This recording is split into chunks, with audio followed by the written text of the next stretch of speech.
جو سلسلہ ہم نے شروع کیا ہوا ہے تفسیر کا، اس میں شامل ہیں اور سیکھ رہے ہیں کہ یسوع مسیح کون ہے، یسوع مسیح اس دنیا میں کیوں آیا اور کیا کرنے آیا، اور امید ہے کہ آپ ان سب باتوں کو بڑی ہی دلچسپی اور ایمان کے ساتھ قبول کر رہے ہیں، کیونکہ انجیل مقدس کسی بہت زیادہ فلسفانہ چیزوں کے لیے نہیں بیان کی گئی، بلکہ یسوع مسیح فرماتے ہیں کہ میں اس لیے آیا کہ ناراست لوگوں کو بچاؤں، میں اس لیے آیا کہ تم زندگی پاؤ۔ اگر آپ اس میں سے زندگی کی باتوں کو سیکھ رہے ہیں تو بڑی خوبصورت بات ہے، اور اگر آپ زندگی کی بات کو نہیں سیکھ پا رہے، آپ اس بات کو نہیں سیکھ پا رہے کہ آپ گناہ میں مر چکے ہیں اور آپ اپنے آپ کو زندہ نہیں کر سکتے، تو آپ دراصل بہت بڑی غفلت کا شکار ہیں۔ امید ہے آج کا کلام آپ کی بھرپور مدد کرے گا کہ آپ زندگی کی بات کو سیکھ سکیں، تاکہ اس کو سننے سے اور اسے قبول کرنے سے وہ زندگی جو مسیح یسوع دینے آئے تھے، کثرت کی زندگی، وہ آپ کو مل سکے۔ آئے ہم خداوند کے کلام میں سے پڑھیں گے۔ مرکز کی انجیل ہے، اس کا 8واں باب ہے اور اس کی 32 سے 38 آیات۔ آج کا جو مضمون ہے وہ اسی حوالہ پر مبنی ہے۔ میں مضمون کا عنوان آپ کے ساتھ پیش کرنا چاہتا ہوں۔ یہ عنوان ہے برا کی اذیت لیکن الہی مرضی۔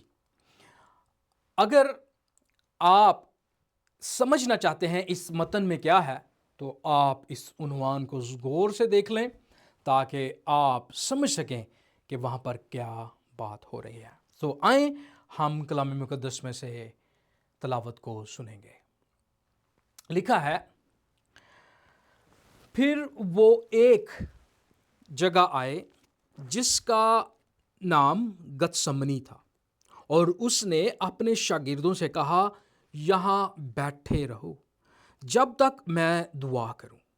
اور پطرس اور یعقوب اور یوحنا کو اپنے ساتھ لے کر نہایت حیران اور بے قرار ہونے لگا، اور ان سے کہا، میری جان نہایت غمگین ہے، یہاں تک کہ مرنے کی نوبت پہنچ گئی، تم یہاں ٹھہرو اور جاگتے رہو۔ اور وہ تھوڑا آگے بڑھا اور زمین پر گر کر دعا کرنے لگا کہ اگر ہو سکے تو یہ گھڑی مجھ سے ٹل جائے، اور کہا، اے ابا، اے باپ، تجھ سے سب کچھ ہو سکتا ہے، اس پیالہ کو میرے پاس سے ہٹا لے، تو بھی میں جو چاہتا ہوں وہ نہیں بلکہ جو تو چاہتا ہے وہی ہو۔ پھر وہ آیا اور انہیں سوتے پا کر پطرس سے کہا، اے شمعون، تو سوتا ہے؟ کیا تو ایک گھڑی بھی نہ جاگ سکا؟ جاگو اور دعا کرو تاکہ آزمائش میں نہ پڑو۔ روح تو مستعد ہے مگر جسم کمزور ہے۔ وہ پھر چلا گیا اور وہی بات کہہ کر دعا کی، اور پھر آ کر انہیں سوتے پایا، کیونکہ ان کی آنکھیں نیند سے بری تھیں اور وہ نہ جانتے تھے کہ اسے کیا جواب دیں۔ 41ویں آیت، پھر تیسری بار آ کر ان سے کہا، اب سوتے رہو اور آرام کرو، بس وہ وقت آ پہنچا ہے۔ دیکھو، ابن آدم گناہ گاروں کے ہاتھ میں حوالہ کیا جاتا ہے۔ اٹھو چلیں، دیکھو میرا پکڑوانے والا نزدیک آ پہنچا۔ خداوند کے پاک کلام پڑھے اور سنے جانے کے وسیلہ سے ہمیں برکت ملے۔ مسیح یسوع جب یہ بات کرتے ہیں، یہ حوالہ جہاں سے ہم نے پڑھا، اس بات کی بالکل عکاسی کرتا ہے کہ یسوع مسیح غم، پریشانی اور نہایت حیران اور بے قرار ہے۔ وہ اپنے اوپر ایک بوجھ، اذیت کا بوجھ، تکلیف کا بوجھ اپنے اوپر محسوس کرتا ہے اور دعا کرتا ہے کہ یہ بات جو میں چاہتا ہوں وہ نہ ہو، بلکہ باپ تیری مرضی پوری ہو۔ جب ہم مسیح کی اذیت پر بات کرتے ہیں تو دنیا والے فرق سوچتے ہیں۔ وہ کہتے ہیں کہ مسیح کی شان میں ایسی بات کرنا نہایت نامناسب ہے۔ وہ سوچتے ہیں کہ ایک نبی کی شان میں ایسی بات کرنا درست نہیں، اور ہم بھی اس بات کو سمجھتے ہیں کہ وہ شخص عزت اور تعظیم اور احترام کی روح سے دیکھتا ہے، لیکن یہاں پر جو بات ہو رہی ہے وہ دراصل خدا باپ کی مرضی کے مطابق خداوند یسوع مسیح اپنی مصلوبیت کی طرف جا رہے ہیں۔ اس متن میں اگر آپ نے غور سے سنا ہو تو مسیح یسوع نے بھی یہی فرمایا کہ وہ بات نہ ہو جو میں چاہتا ہوں، لیکن باپ کی بات پوری ہو۔ مسیح بھی مصیبت کو دیکھتے ہیں، اور وہ بات ہم آگے چل کر کریں گے کہ وہ مصیبت کیا ہے اور وہ بات یا اس کا مطلب کیا ہے جو مسیح یسوع کہہ رہے ہیں۔ یہ بوجھ، بے قرار ہونا، غمگین ہونا، اور یہاں تک مسیح نے فرمایا کہ میں ایسا محسوس کرتا ہوں کہ میری جان جانے کی حد تک میرے اندر کمزوری محسوس ہوتی ہے۔ جب ہم دنیا والوں کو دیکھتے ہیں تو وہ نہیں چاہتے مسیح اس طرح کی ذلت برداشت کرے، اور اس بات کو نہ صرف دنیا والے بلکہ مسیح کا شاگرد بھی اس بات کو وہ سمجھتا ہے کہ ایسا نہیں ہونا چاہیے۔ مرکز کی انجیل اس کے 8ویں باب میں جب ہم پڑھ رہے ہیں، اس کی 31ویں آیت سے اگر آپ پڑھنا شروع کریں تو مسیح یسوع بالکل عین اس واقعہ کے بارے میں بات کرتے ہیں 8ویں باب میں۔ یاد رکھیں ہم 14ویں باب میں ہیں اور مسیح یسوع 8ویں باب میں، اور اس کے علاوہ اس سے پہلے بھی بتا آئے ہیں، لیکن خصوصی طور پر یہاں پر وہ بڑے واضح اور واشگاف الفاظ میں ذکر کرتے ہیں۔ آپ فرماتے ہیں 31ویں آیت میں، پھر وہ ان کو تعلیم دینے لگا کہ ضرور ہے۔ یہ جو لفظ ضرور ہے اس کا مطلب ہے کہ یہ بات اور پیچھے اور گہرائی اور کسی دوسری طرف ہمیں اشارہ کرتی ہے کہ کہیں یہ بات لکھی گئی تھی کہ مسیح دکھ اٹھائے گا۔ اس لیے یہاں پر ضرور لفظ ہم دیکھتے ہیں کہ ابن آدم بہت دکھ اٹھائے، اور بزرگوں اور سردار کاہنوں اور فقیہ اسے رد کریں اور وہ قتل کیا جائے اور 3 دن کے بعد جی اٹھے۔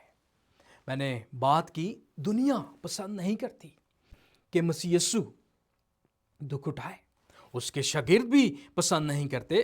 پطرس فوراً کہتا ہے کہ خداوند خدا نہ کرے کہ تجھ پر ایسا وقت آئے۔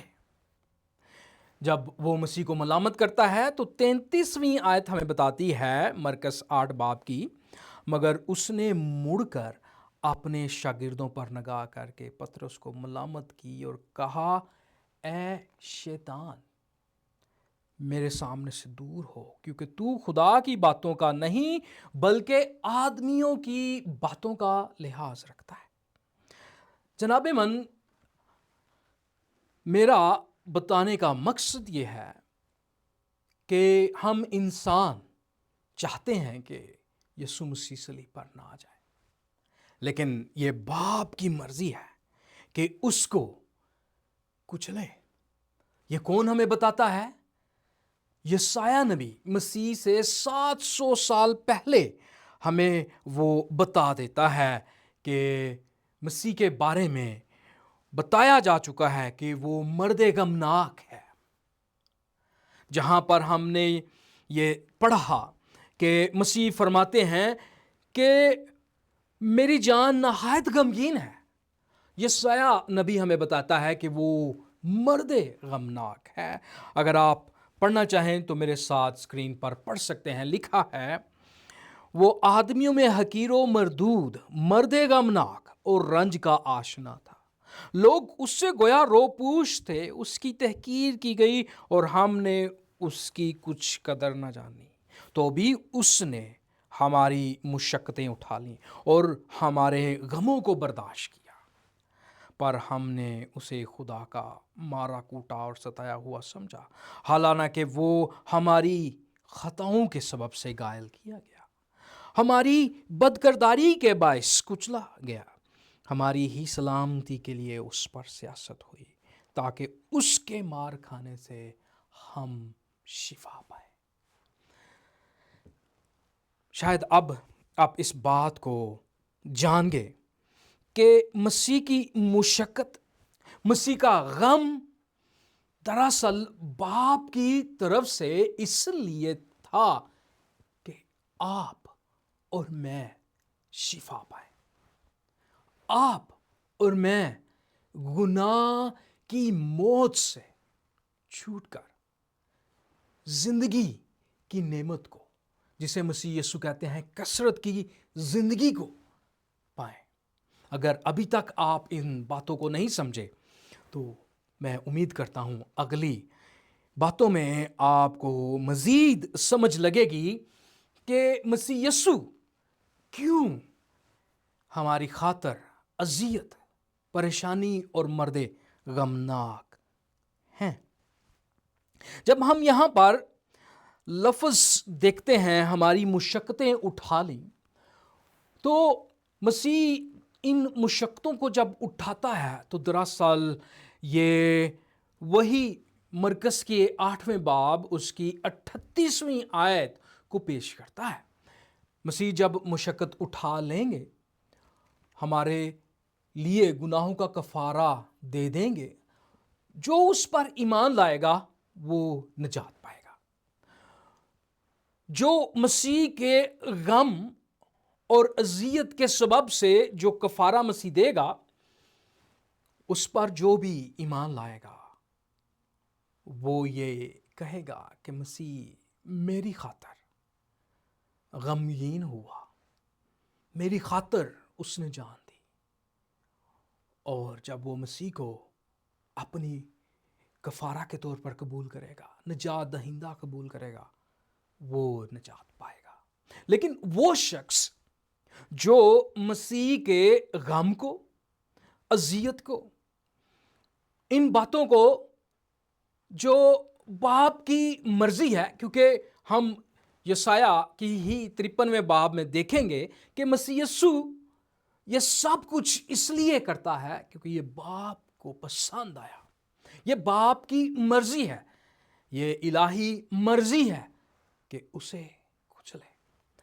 مسیح اپنے آپ کو باپ کی مرضی کے تابع کرتا ہے اور اس کے سبب سے ہمیں نجات ملتی ہے، اور جو کوئی اس کو رد کرے گا وہ پھر اسی اذیت کے نیچے آئے گا اور جواب اور حیرانگی کی بات یہ ہے کہ وہ شخص کبھی بھی اس اذیت سے نہیں نکل سکتا. اسی کو الہی ضلالت، الہی سزا اور الہی پریشانی کا نام دیا جا سکتا ہے. کیونکہ جو خدا کے خلاف گناہ کرتا ہے وہ کبھی بھی اس سے چھوٹ نہیں سکتا. یہی خدا کا پیغام ہے. ہم جب اس آیات کی تفسیر کر رہے ہیں اور ان باتوں کو سمجھنے کی کوشش کر رہے ہیں تو آئیں ہم چند لمحوں کے لیے ہم انہی آیات کو دوبارہ پڑھیں گے اور آیات 32 سے 34 کی تفسیر کرنا شروع کریں گے اور کوشش کریں گے ان غموں کو، اس بے قراری کے اظہار کو مزید سمجھ سکیں. آئیں میرے ساتھ اس کو پڑھیں.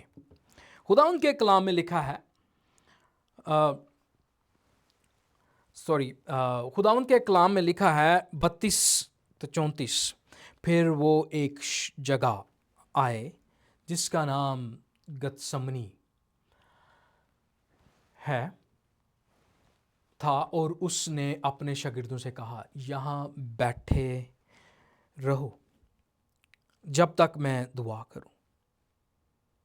پطرس اور یعقوب اور یوحنا کو اپنے ساتھ لے کر نہایت حیران اور بے قرار ہونے لگا اور ان سے کہا میری جان نہایت غمگین ہے یہاں تک کہ مرنے کی نوبت پہنچ گئی. تم یہاں ٹھہرو اور جاگتے رہو. یسوع مسیح کا غم کیسا حقیقی اور بیان سے باہر تھا. انجیل مقدس ہمیں بتاتی ہے، لوکا کی انجیل اس کے 22ویں باب میں، کہ جب مسیح یسوع اس غم میں تھا تو دراصل اس کا بدن خون کے قطرے بن کر، اس کا پسینہ خون کے قطرے بن کر جو ہے وہ اس کے بدن سے بہتا تھا. اور لوکا فرماتا ہے کہ موٹے موٹے وہ قطرے جو ہیں وہ بہتے تھے. یہاں تک کہ اس کی دعا کے جواب میں اس کو تقویت دینے کے لیے فرشتہ وہاں پر موجود ہے. شاید آپ سوچ رہے ہوں گے کہ یہ غم کس وجہ سے ہے. شاید یہ غم دراصل اس بات کا ہو سکتا ہے کہ مسیح یسوع بنی نوع انسان کے گناہوں کے لیے ہلاک ہونے جا رہا ہے. شاید آپ سوچ رہے ہوں گے یہ انسان کبھی بھی اپنے گناہ سے باز نہیں آ رہا، لیکن مسیح یسوع گناہ کی معافی کے لیے جا رہے ہیں. آپ شاید سوچ رہے ہوں گے کہ مسیح یسوع کا غم دراصل اپنے شاگرد کی غداری پر ہو. شاید آپ سوچ رہے ہوں کہ مسیح کا غم دراصل یہودی مذہبی رہنماؤں کے رد کرنے کی وجہ سے ہو. شاید آپ سوچ رہے ہوں کہ مسیح کا غم دراصل صلیب پر برداشت کرنے والی سزا کی طرف ہو. شاید یہ بات مسیح کے دل میں ہو رہی ہوگی، لیکن مزے کی بات یہ ہے کہ مسیح یسوع کا غم اس سے بھی بڑا تھا، اس سے بھی نہایت بڑا تھا. اس کی شروعات یا اس کا اظہار انجیل مقدس میں بتایا جاتا ہے مسیح کی پیدائش پر ہی نظر آتا ہے.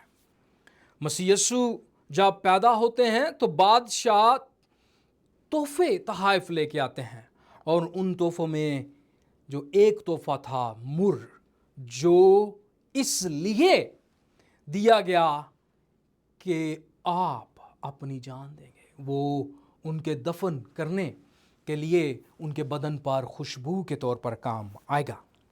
اسی طرح لوکا ہمیں دوسرے باب میں بتاتا ہے کہ شمعون نامی ایک شخص ہیکل میں رہتا تھا اور وہ سدا دعا کرتا تھا، اور خدا نے اس سے وعدہ کیا تھا کہ تو جب تک مسیح کو نہ دیکھ لے تب تک تو اس دنیا سے رخصت نہیں ہوگا۔ جب وہ مسیح کو دیکھتا ہے تو وہ دیکھتے ہوئے کیا فرماتا ہے؟ کہتا ہے اے خداوند مجھے اپنے قول کے مطابق اور رخصت کر، کیونکہ میری آنکھوں نے تیری نجات دیکھ لی جو تو نے سب امتوں کے روبرو تیار کی ہے، تاکہ غیر قوموں کو روشنی دینے والا نور اور تیری امت اسرائیل کا جلال بنے۔ وہ یہی نہیں کہتا بلکہ آگے بڑھ کر وہ اس کی ماں کو بھی کچھ کہتا ہے۔ خداوند یسوع مسیح کی ماں مریم کو وہ کہتا ہے کہ دیکھ یہ اسرائیل میں بہتوں کے گرنے اور بڑھ اٹھنے کے لیے اور ایسا نشان ہونے کے لیے مقرر ہوا ہے کہ جس کی مخالفت کی جائے گی، بلکہ خود تیری جان بھی تلوار سے چھیدی جائے گی، تاکہ بہت لوگوں کے دلوں کے خیال کھل جائیں۔ اندازہ لگائیں، مسیح یسوع ابھی ایک معصوم بچہ ہے، وہ شخص ہاتھ میں پکڑے ہوئے ہے اور وہ یہ بات بتاتا ہے۔ اس بات سے آپ اندازہ لگائیں کہ مسیح یسوع کس کام کے لیے، کس وجہ کے لیے اس دنیا میں آئے تھے۔ وہ بات ہمیں باغ عدن میں لے جاتی ہے۔ جب ہم باغ عدن میں دیکھتے ہیں وہاں پر کیا ہوا، اور جب ہم اس کا مقابلہ گتسمنی کے باغ میں دیکھتے ہیں تو امید کرتے ہیں کہ آپ کی جو سمجھ ہے مسیح کی مصلوبیت کے بارے میں، اس کے غم کے بارے میں، اس کے اوپر آنے والے بوجھ کے بارے میں اور زیادہ ظاہر ہو جائے گی۔ یہاں پر میں نے ایک چارٹ بنایا ہے، اس کو آپ ضرور فالو کریں۔ یہاں پر جب ہم باغ عدن اور گتسمنی کے باغ پر غور کرتے ہیں تو پیدائش 3 باب اور مرکز 14 باب میں ہمیں جو ہے وہ یوں ملتا ہے کہ پہلا جو آدم ہے وہ معصوم پیدا کیا گیا، خدا کے مقابلے میں اپنی مرضی کا اس نے انتخاب کیا۔ لیکن یہاں پر جب ہم گتسمنی کے باغ میں مسیح کے بارے میں سیکھ رہے ہیں تو مسیح کو آدم ثانی بھی کہا جاتا ہے، اور پہلا کرنتھیوں 15 باب کی 45ویں آیت کے مطابق اور اس چیپٹر کے مطابق آپ بے پناہ اذیت اور آزمائش کے باوجود خدا کی مرضی کا انتخاب کرتے ہیں۔ دوسری بات، نافرمانی بامقابلہ اطاعت۔ پہلا آدم نافرمانی کرتا ہے لیکن دوسرا آدم اطاعت کرتا ہے۔ نافرمانی موت اور خدا سے جدائی کا سبب بنتی ہے، جبکہ مسیح کے وسیلہ سے انسان نجات پاتا ہے اور خدا اور انسان کے درمیان ٹوٹا ہوا رشتہ بحال کیا جاتا ہے۔ پہلا آدم خیانت کرتا ہے اور گناہ کا سرزد ہوتا ہے اور اس کو دھوکہ دیتا ہے شیطان۔ اسی سلسلہ میں یہودا اسکریوتی شیطان ہی کا کردار ادا کرتا ہے اور وہ مسیح کو پکڑواتا ہے۔ اب جب ہم آگے بڑھتے ہیں تو انسانی انتخاب ہمیں معلوم ہوتا ہے، یہ عنوان ہے، اور آدم اور حوا نے اپنی مرضی سے خدا کی مانند بننے کی کوشش کی، جس کے نتیجے میں شرمندگی انہیں اٹھانی پڑی، جبکہ مسیح یسوع نے اپنی مرضی سے اپنے آپ کو فروتن کیا اور تابع ہو گیا تاکہ وہ انسانوں کے لیے انسان بنے اور ان کے لیے کفارہ ٹھہرے۔ جب آدم نے گناہ کیا تو وہ چھپا، لیکن اسی باغ میں، باغ گتسمنی میں، مسیح یسوع باپ کو ڈھونڈتا ہے اور دعا کرتا ہے۔ نتیجہ آدم کے گناہ کی وجہ سے انسانیت کو جنت سے نکال دیا گیا۔ یسوع مسیح کی فرمانبرداری اور اطاعت اور صلیبی کفارے کے وسیلہ سے انسان دوبارہ جنت میں ویلکم کیا جاتا ہے۔ اب دونوں کے ماحول کیسے تھے؟ پہلے آدم کے لیے خوبصورت اور زندگی سے بڑے ہر ایک کامل چیز وہاں پر موجود تھی، لیکن مسیح کے لیے اذیت، مصائب، دھوکہ، غم، تاریکی اور مخالف جو ہیں اس کے سامنے ہے اس باغ میں۔ خدا کی مرضی کون پوری کرتا ہے؟ آدم نے ممنوع پھل کا انتخاب کر کے خدا کی مرضی کو رد کیا، جبکہ یسوع نے خوشی سے اپنے باپ کی طرف سے مصائب کا پیالہ قبول کیا۔ جناب ایمان، اگر آپ کو اس بات سے کافی کچھ امید ہے سمجھ آئی ہوگی، اگر نہیں تو ہم آگے چلتے ہیں اور اس بات کو مزید آیت نمبر 33 اور 34 میں مسیح کے حیرانگی اور بے قراری کو زیر غور لاتے ہیں۔ میری جان نہایت غمگین ہے، اس کے اوپر بات کرتے ہیں، یہاں تک کہ مرنے کی نوبت پہنچ گئی۔ اس کی طرف ہم چلتے ہیں۔ مسیح یسوع اپنی بے قراری کا ذکر کرتے ہیں اور ہم نے اس کے بارے میں بات کر لی، لیکن اب جو بے قراری ہے، میں نے کہا آپ کو پہلے بھی کہ کیا شاید وہ انسانوں کے رد کرنے کی وجہ سے آئی ہو، شاید وہ ان کے شاگرد کی غداری کی وجہ سے، یا صلیب پر ایذا کی طرف جب وہ سوچتے ہیں نہیں تو آئی ہو۔ لیکن میں نے کہا نہیں، میں سمجھتا ہوں کہ مسیح کا غم یا وہ بے قراری، حیرانگی اس وجہ سے ہے کہ آپ ایک ایسی ذات ہیں جو پاک ہے۔ انسانوں کے لیے آزمائش، گناہ، ہماری گری ہوئی فطرت کی وجہ سے ہم گناہ کرتے ہیں۔ ہم گناہ کرتے ہیں کیونکہ ہم گناہ گار ہیں۔ مسیح یسوع یہاں پر گتسمنی میں کیا کر رہا ہے؟ وہ گناہ گار نہیں، وہ پاک ہے، اور اس پاک ذات پر دنیا کے گناہ لادے جا رہے ہیں۔ وہ اس کشمکش میں ہے کہ میں اپنے باپ سے جدا کیا جاؤں گا۔ وہ اس کشمکش میں ہے کہ گناہ کی وجہ سے باپ میں اور مجھ میں جدائی پیدا ہوگی۔ وہ اس کشمکش میں ہے کہ میں نے کبھی گناہ نہیں کیا۔ وہ اس بات کو سوچ رہا ہے کہ گناہ جب میری زندگی میں آئے گا یا میرے اوپر جب وہ رکھا جا رہا ہے اور اس کو میں اٹھا کے لے کے جا رہا ہوں، تو میرے اور باپ کے درمیان جو جدائی آئے گی، یہ اس کا غم ہے۔ مسیح یسوع جانتا ہے کہ وہ کیوں اس دنیا میں آیا۔